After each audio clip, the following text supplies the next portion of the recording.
The mission, we were in a tent with 3 other married couples, all newly married, because we were all young, with a sheet divider between us. And we were there for 3 weeks or something like that. And no privacy. No, it's like, okay, this is going to test our call. No sound privacy. No, nothing. Yeah. It was, and we thought, okay, this is either going to make us or break us. Love stories fill us with joy and inspire hope for the future. And a true life romance can remind us that sometimes just one spark is all it takes to change everything.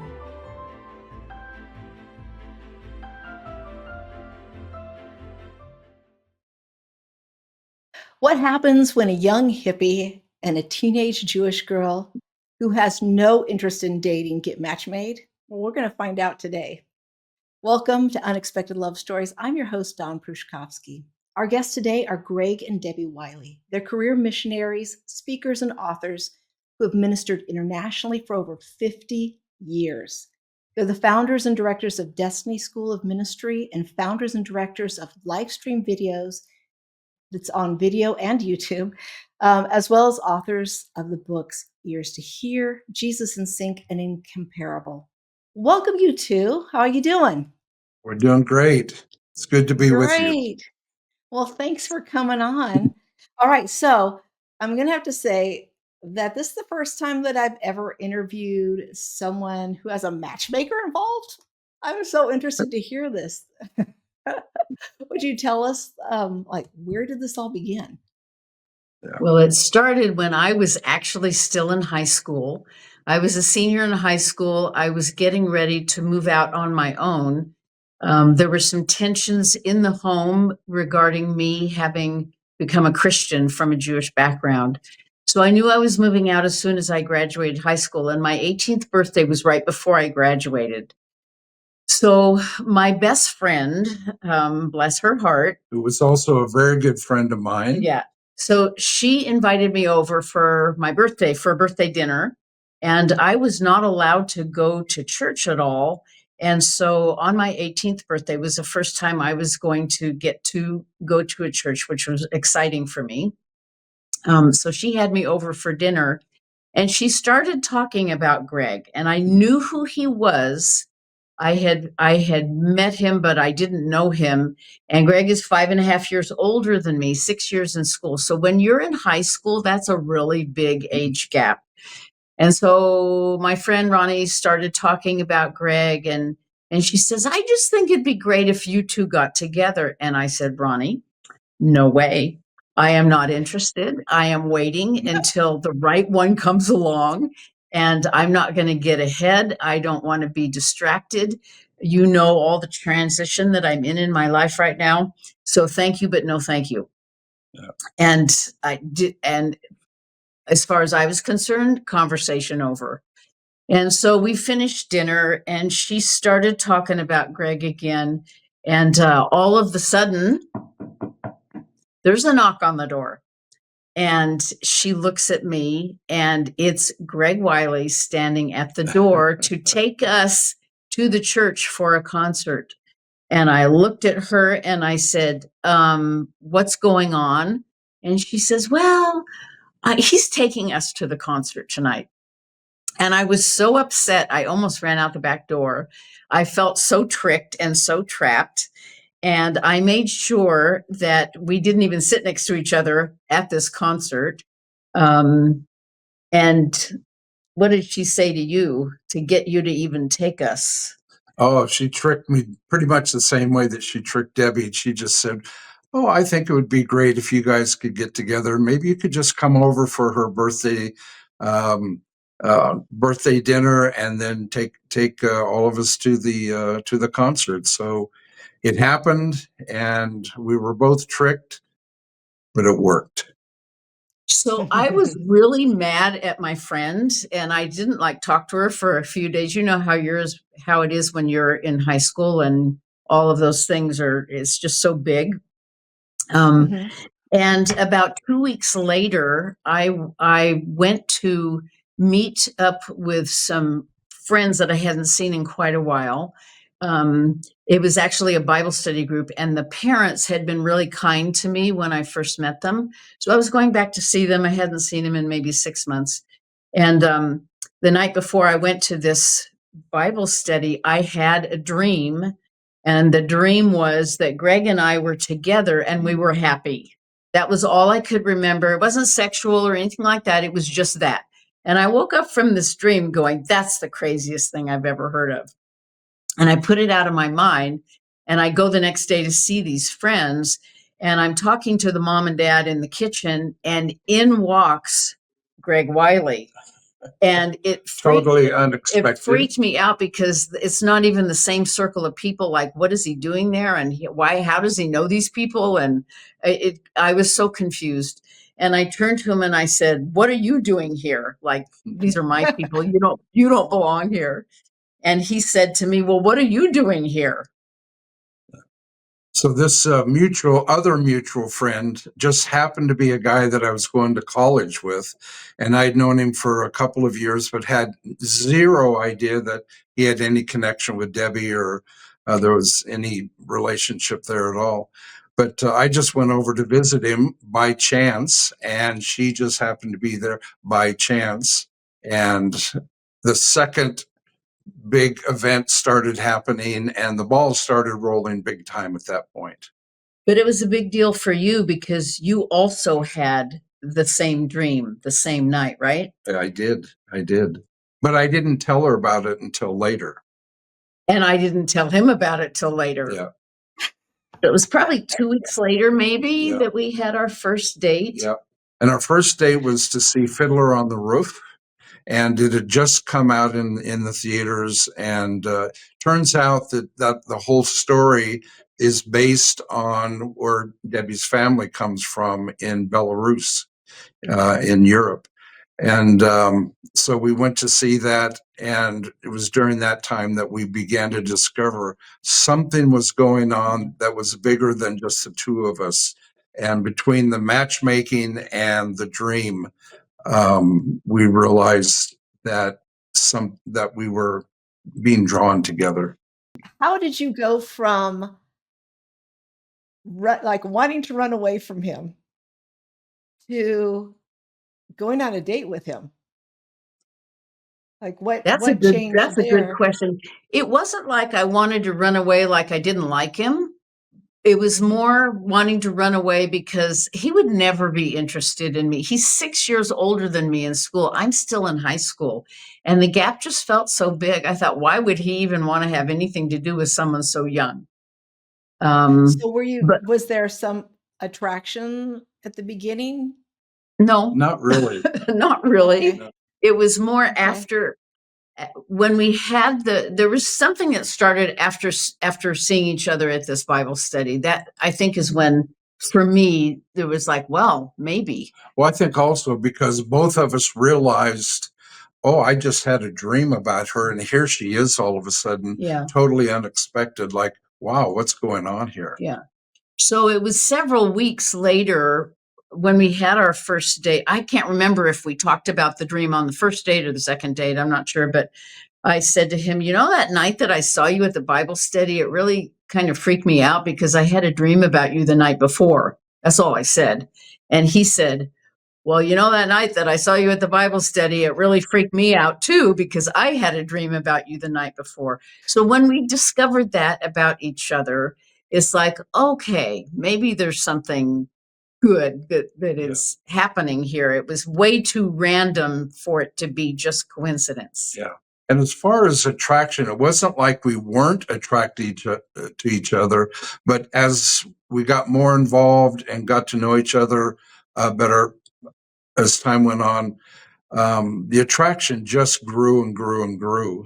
And until the day that I decided I wanted to live my life, the rest of my life with this woman, this young woman.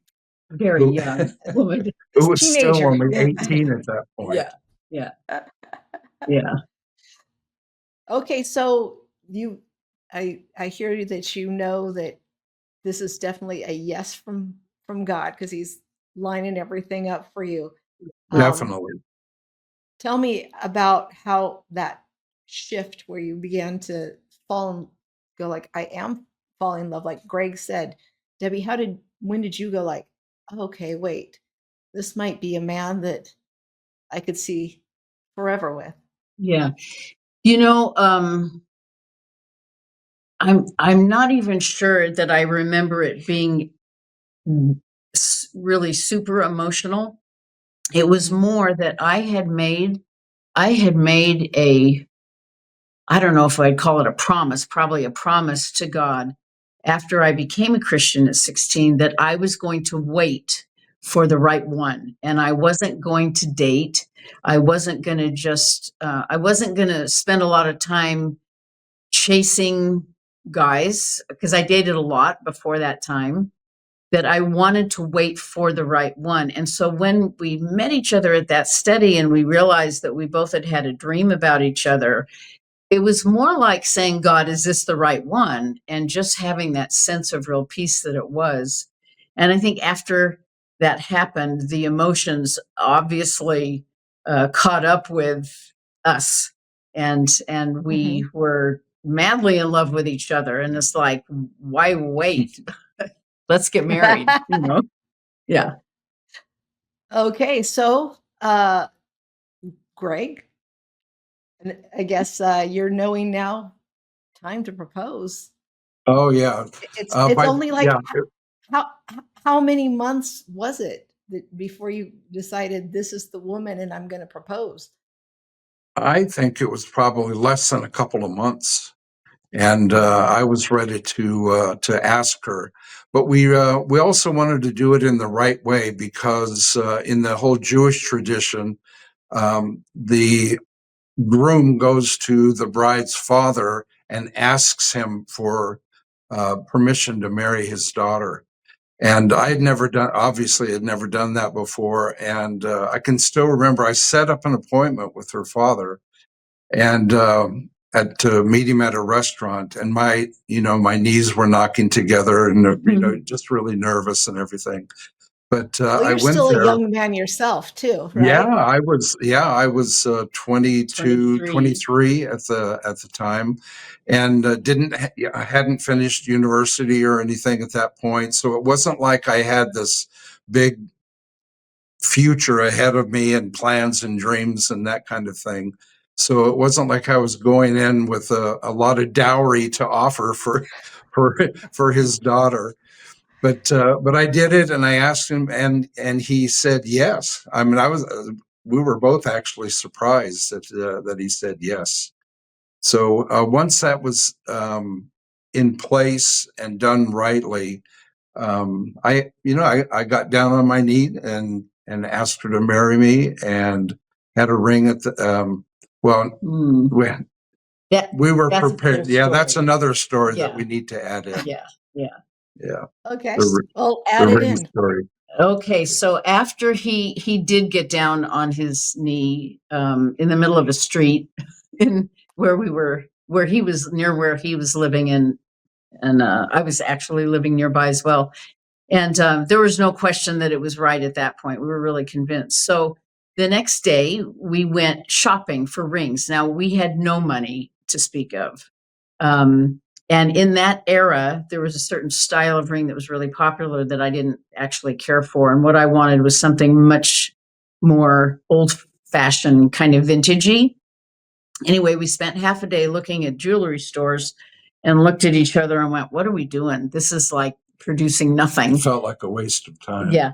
And so we were going over that night to Greg's parents' house, and his mom was dying of cancer at the time.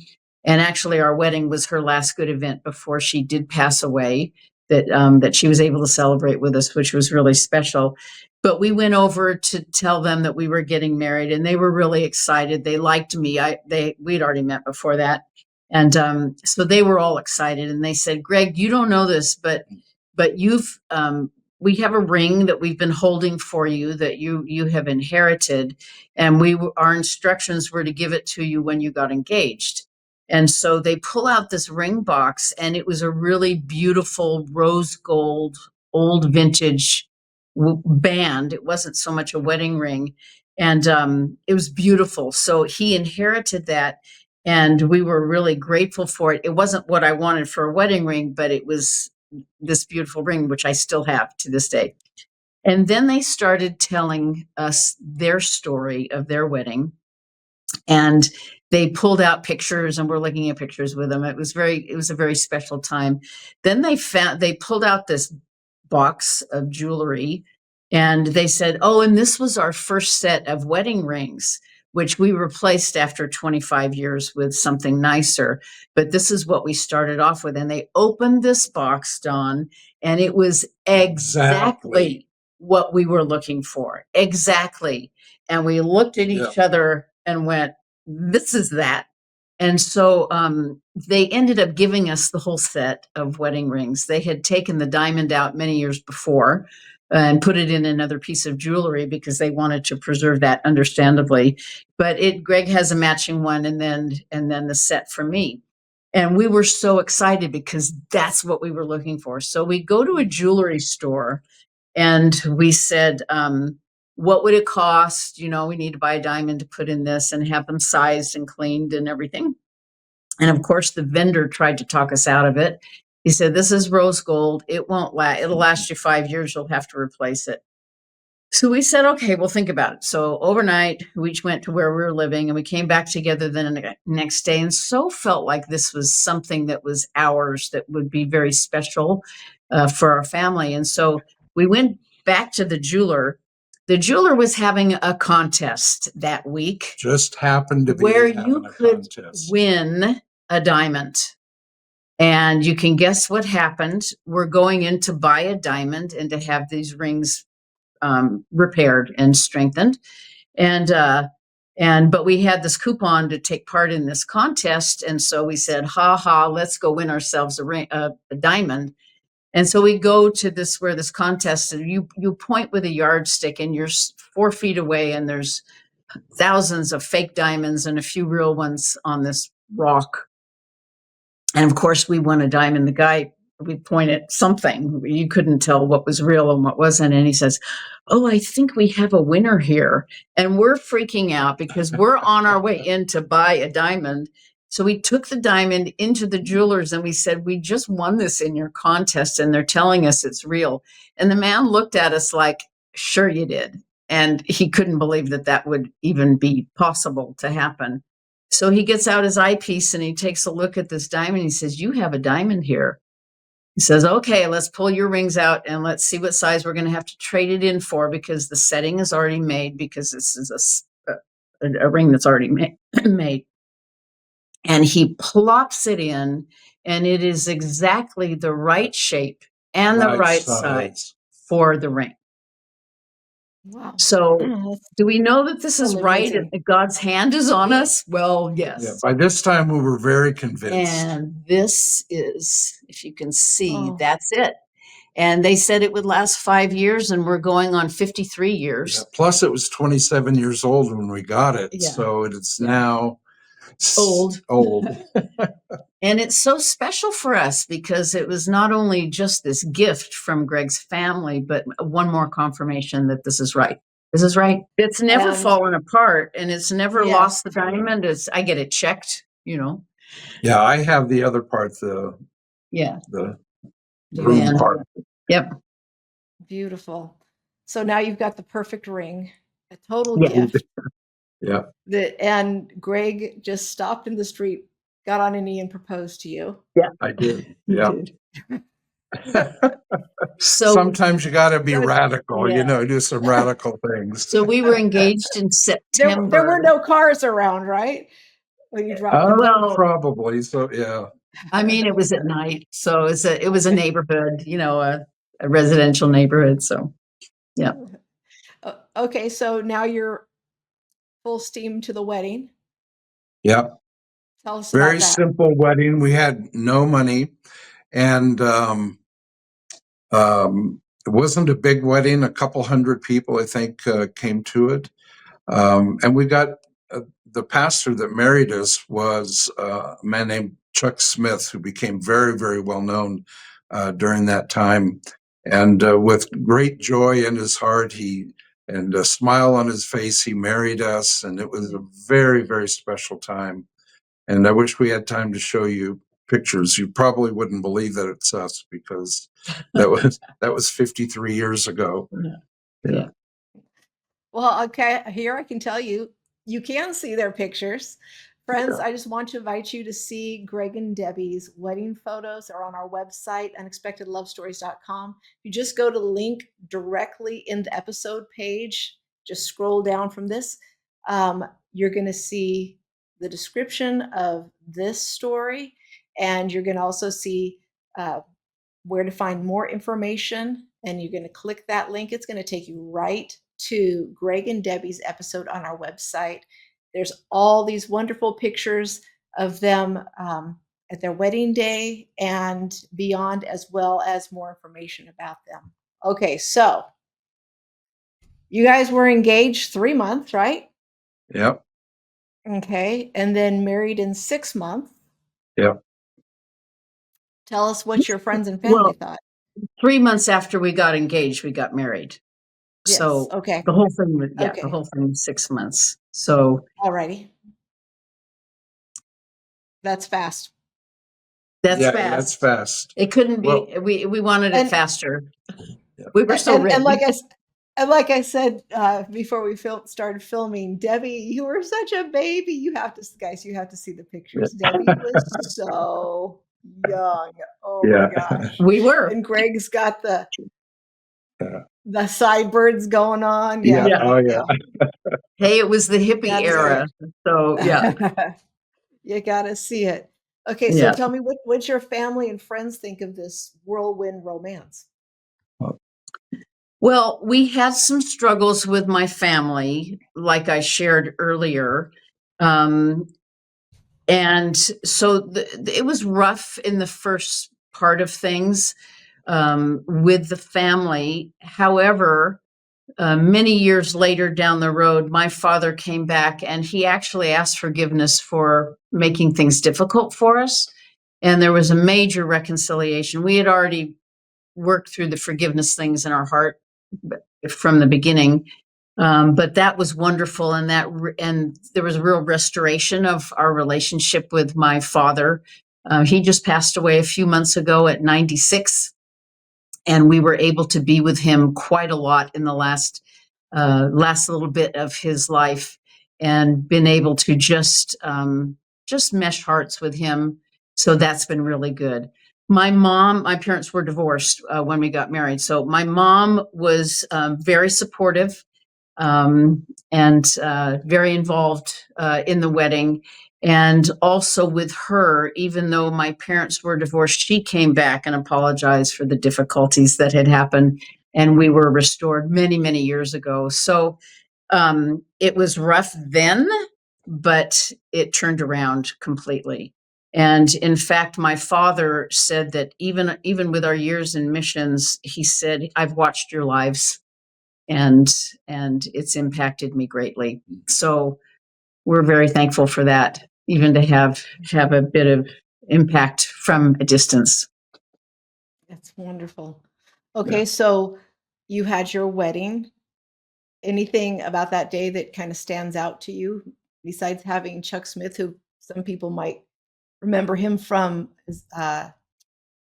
Calvary was it Chapel, Jesus? Jesus movement Yes, of Jesus the early Revolution 70s. movie. Yes. Yeah. Right. Yes, we were part of all Elfie of that Grammer played him. era. Mhm. Yeah.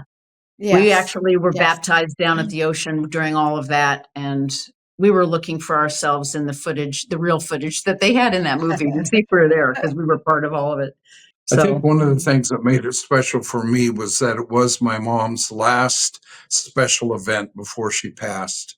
And to be able to include her in on that, Yeah. and for her to be a part of it and experience that, made it very, very special for us. my two sisters were in our wedding, and my matchmaker friend; those were my bridesmaids. And that was really special also, because we had kind of scattered just through some of the dynamics of the divorce of my parents. We didn't all grow up together. And so that was very special to have them part of things as well. We didn't have a traditional honeymoon because we didn't really have the money for that. But, and this is a very cool story. 2 weeks before, 2 or maybe 3 weeks before we got married, we were praying together as Christians. We were saying, God, we want our marriage to honor you. And we can remember clear as anything saying to God, we will do anything. We will go anywhere as long as we know it's you. And I think that was a really big marker for us. We didn't realize it at the time, but looking back, we can see how important that was. And 2 weeks after we got married, we heard about a young mission organization that was just getting off the ground back then. And God grabbed our hearts and we said, we're in.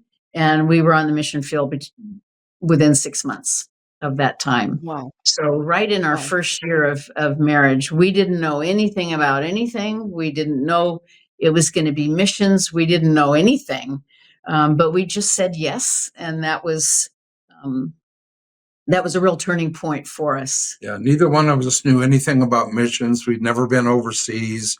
It was a whole new world for us. But we knew that it was right, and it just gave us an opportunity to step into what we really felt that God was doing in our lives at that time. So we ended up in Switzerland, which has got to be one of the more beautiful countries in the world. And we got to be there for almost a year. And went through a school and all the preparations that we needed to go on the mission field. Yeah. Where did you go after Switzerland? We went to the city of Amsterdam in Holland, which is also a very beautiful city, but quite a difficult place to live at times. So the focus of the ministry was reaching out to prostitutes and drug addicts. So in the red light district. So we were right smack in the middle of all of that.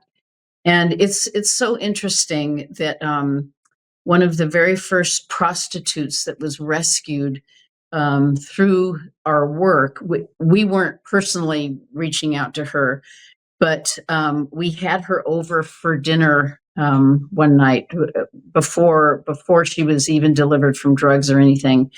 And our children were babies at the time, and one baby, one toddler. And we did a really simple dinner. We didn't want to overwhelm her because we knew she had lived on the streets.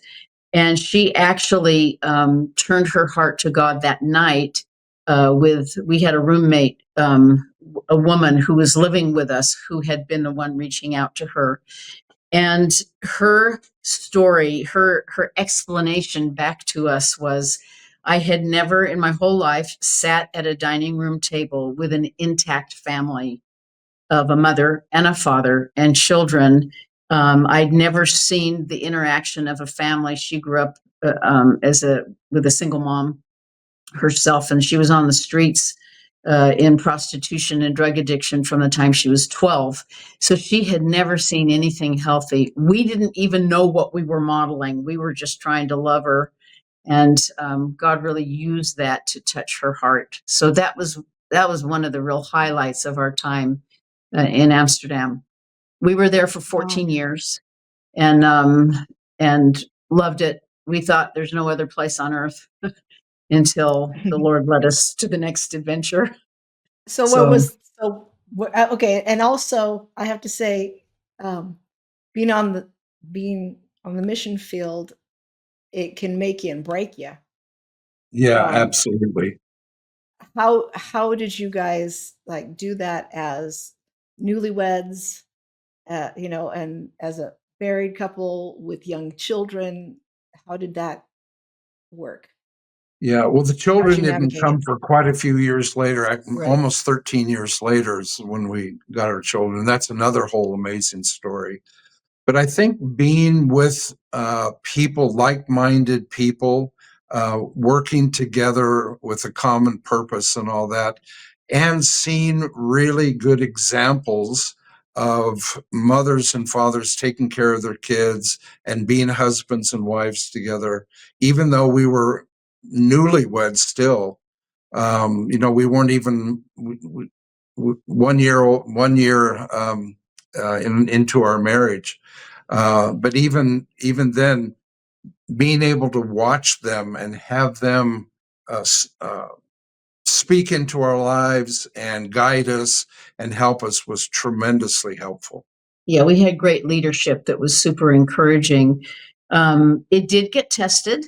The very first summer that we were overseas, we were in Paris doing an outreach with about 300 people, and that was in a time period where there was not good political relations between France and the U.S. So there was a bit of like pushback, just being Americans being over there.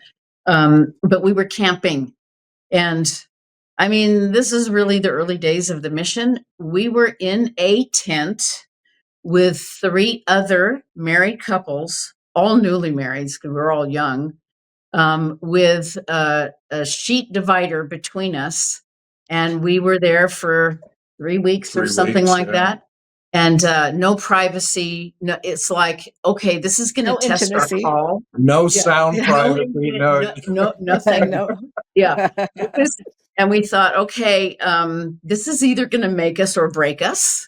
And we decided, you know what? God's called us to this. How can we let something like a 3-week trial break off what we believe God has spoken to us? So, and we had a couple of other times along the way, primarily in learning our boundaries and learning how to prioritize our marriage when the demands of the work was so great. And that was probably the biggest thing that we needed to work out together, because we're both givers and involved and love serving and love helping and love counseling and that kind of thing. And we had to learn how to balance that with the need for our marriage to continually get stronger. And so we had a few little blips, but they lasted for like 10 minutes kind of thing. And we realized, wait a minute. Okay, Lord, show us what to do. So they weren't anything that like drove us apart or caused us to question, why did we do this? Why did we get married? So we've been very blessed at having great mentoring and great leadership and great relational connections with a really large group of solid marriages. So that makes a really big difference. It does. Yeah. Our first It home does. in Amsterdam was a bit of a test because we were living on 2 houseboats with 50 other people. And Oh my gosh. our apartment was probably 40 square feet. And the bedroom was literally a bedroom that there was like a 1.5 foot walk space next to the bed. And the bed was just a little bigger than a single. It was on a boat, Yeah. so it was like Yeah. very boat kind of atmosphere. And when you sat down on our couch in our living room, you touched knees with the person on the other side of the room. And the entrance to our apartment was right next to the boys' bathrooms. So that made things interesting as well. And most of our meals were communal type meals where we ate with everybody, all the 50 people that were there. So it was, and that was our first couple of years as a married couple. And it was a trial, but we loved it. Yeah, we loved it. Yeah. Of course it's okay. It was a challenge, but Yeah. we loved it. Yeah. Wow. Okay, so And we were young. Yeah. yes, you're young. Yeah. Yeah, and you'll find a way around the hard times for Yeah. intimate times and things Right. like that. Yeah. Right. Yeah. Okay, so just a real quick, I want to hear. I know you've lived other places besides Switzerland and Amsterdam. Where did you go after Amsterdam? We went back to the States for a while because while we were in Amsterdam, and again, it's a wonderful long story, but we adopted 2 children. We got both of them from birth. And our son was born to a 15-year-old girl and an 18-year-old boy who never ended up getting married. And 6 months later, the same girl and the same boy get pregnant again, and that's where our daughter came from. So we got them both from birth, and they're 100% blood brother and sister. And so we were able to raise them.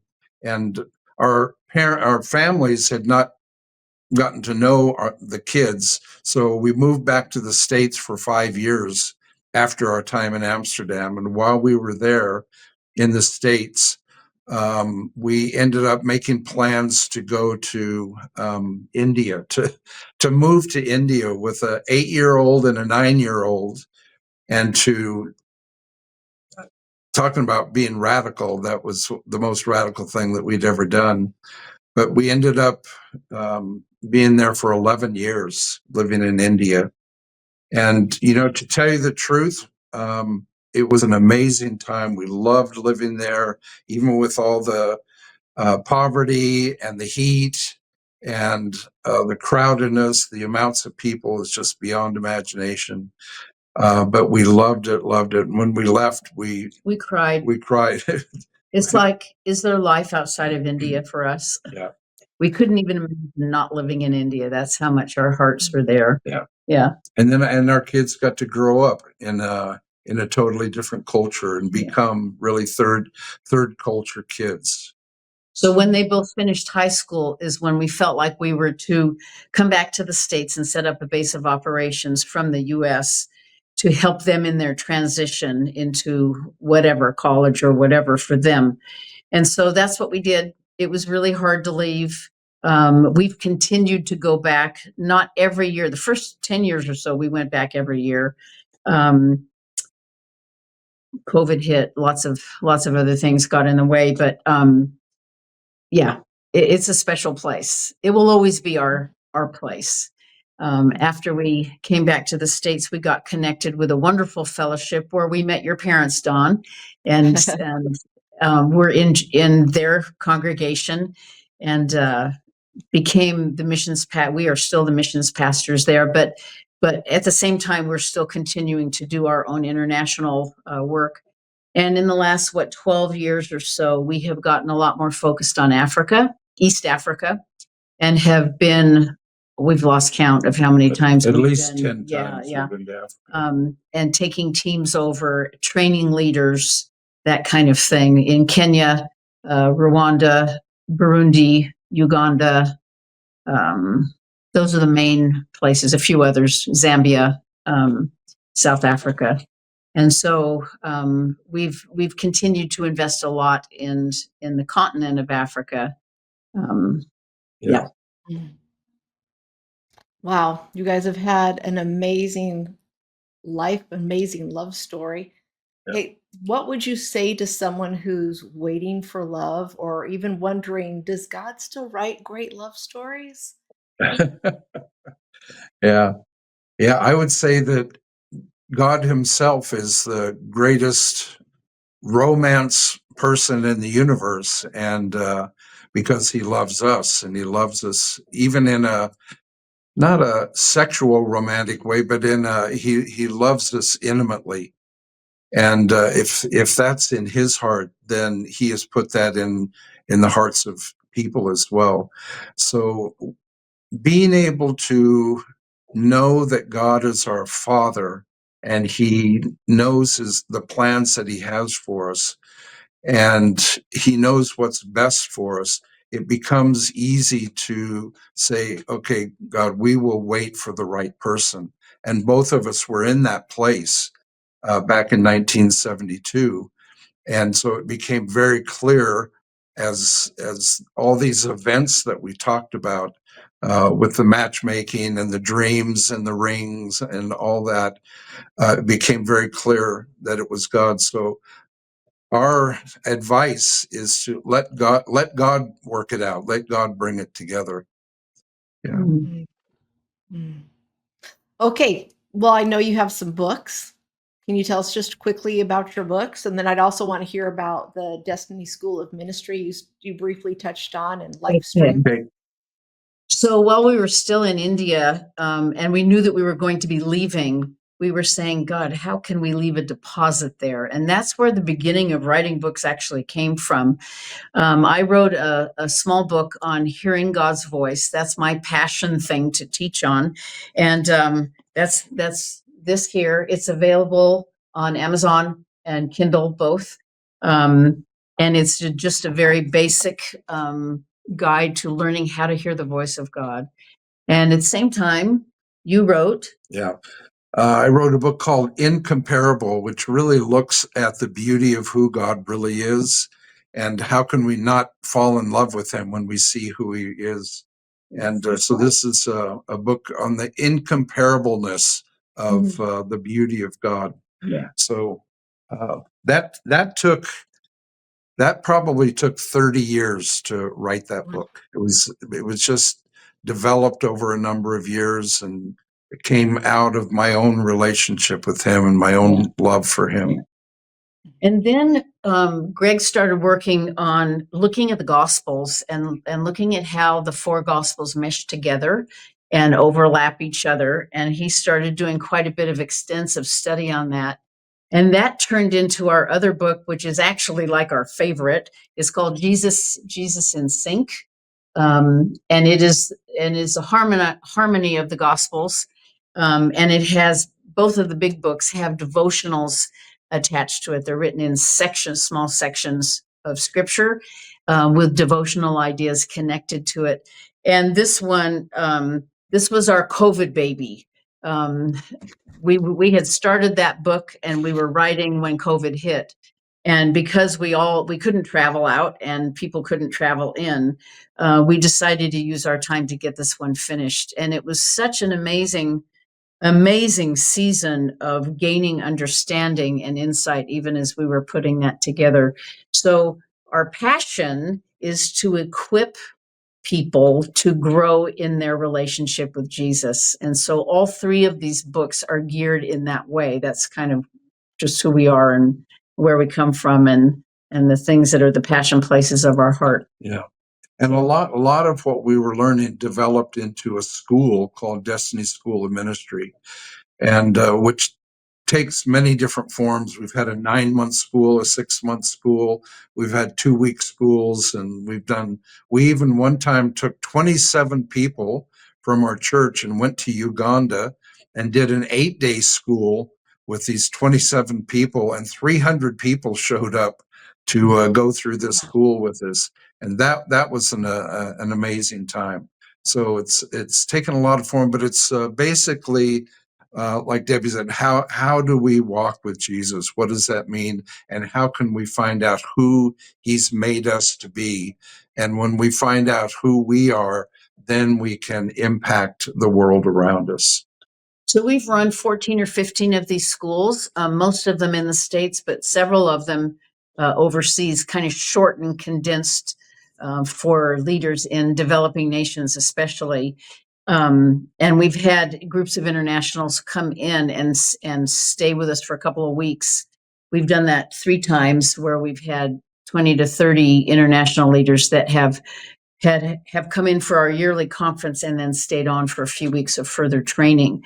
And it's been very exciting to see the outcome of that and the fruit from that and the reports that we get from different leaders that have just been strengthened in their own ministries. Out of that developed our latest project, which is called Life Streams. We have a YouTube channel, and we'll make that information available if anyone is interested. And we are doing short video teachings ourselves, not just Greg and I, but others from our circle that have really impacting messages to share. We do interviews, we do panel discussions, and primarily short teaching sessions.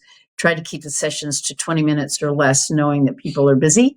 But several of them are series, ongoing series. So we've just launched that this year. And we have right now, I think we have 20 or 21 sessions that are up and available. It's a subscription, but it's free. We're not charging for it. We just want to make it available to people. I've done a 7-part series on learning how to hear God's voice. It's taken from some of the things in my book. And Greg is just getting ready to start a major series on the character of God that flows out of Incomparable. And we hope to have hundreds of sessions up over the next few years that will just be a tool and a service to people to help equip them in their own life. And So that's on life. YouTube, correct? That's on Yes. YouTube. We'll make the information available. Life streams Heritage Fellowship. All right. And we'll make sure that we have that up for everyone to see on our website as well. Okay. Friends, I want you to remember that sometimes the best love stories start with no thanks, but God's perfect timing and his surprise gifts Yes. make his love stories worth the wait. All right. Now, if you enjoyed this story, then I'm going to ask you to follow or subscribe to this podcast so that you don't miss a single story, because as you can tell, no two stories are alike, but they're all inspiring, they're delightful, and they spread joy.